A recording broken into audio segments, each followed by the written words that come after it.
Today we're going to be solving distance problems using equivalent ratios. Remember to use your labels, write down your known ratio, and then use the same scale factor to solve on both sides of your ratio. First problem we're going to look at is about driving my car on cruise control at 65 miles per hour for 3 hours without stopping. If I did that, how far did I go? Notice the problem is given to us in miles per hour. Per hour means 1 hour.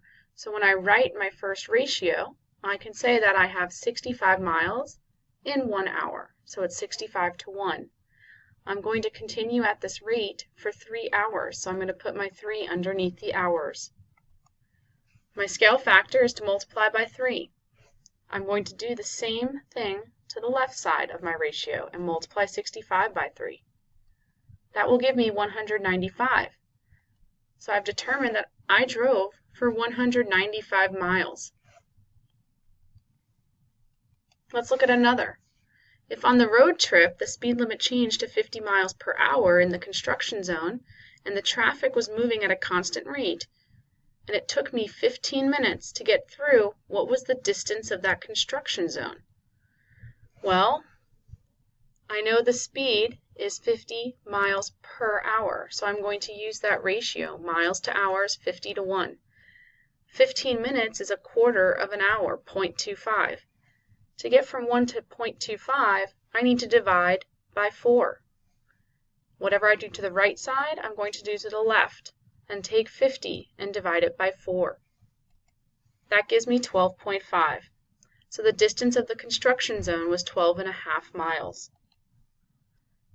I don't necessarily only have to solve by figuring out how to get from 1 to 0.25.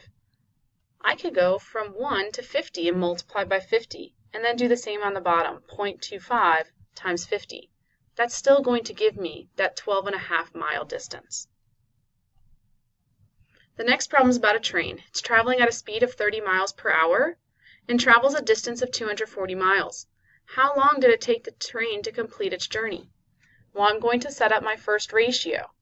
I know that the train is traveling at 30 miles per hour, so that's miles to hours, 30 to 1. And the distance is 240 miles. That goes underneath my miles column.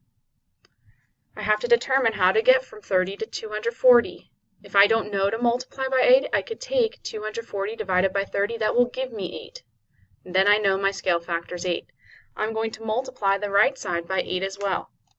And I determine that it took the train 8 hours to complete its journey. The last problem is about turtles. We have some facts here about the adult wood turtle that covered a distance of 450 feet in 25 minutes. That was a rate of 0.2 miles per hour. Then some information about a migrating bog turtle that took 2 weeks to cross a meadow that was 600 feet wide. If I need to determine how fast the bog turtle was traveling, I'm going to need to use my equivalent ratios. I have information about it taking 2 weeks to cross 600 feet. My other turtle's rate was in miles per hour, so what we can do is we can just start by going from feet to hours. I know it went 600 feet, but that was in 2 weeks, so first I need to determine how many hours are actually in 2 weeks. Well, 2 weeks is 14 days, and each day is 24 hours in it. So I'm going to take 14 times 24, and I know that there were 336 hours within that 2 weeks. So my first ratio is going to be 600 feet to 336 hours. I need to get this to feet per hour. So I have to figure out how do I get from 336 to 1. I divide by 336. Whatever I do to the right side of my ratio, I must do to the left. So I divide 600 by 336 as well. That gives me 1.7. I've determined then that this bog turtle was traveling at a rate of 1.7 feet per hour.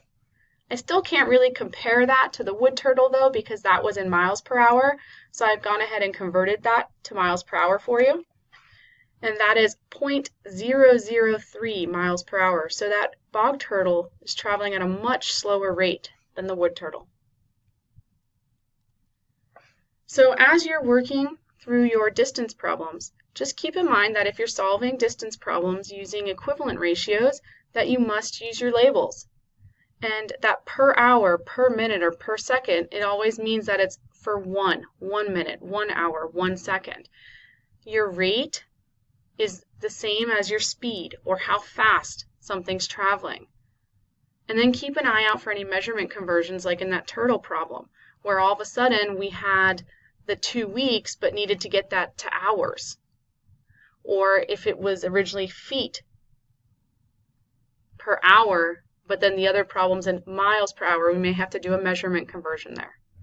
So continue to use your ratios with labels and set up your known ratio first, and then use the same scale factor on both sides.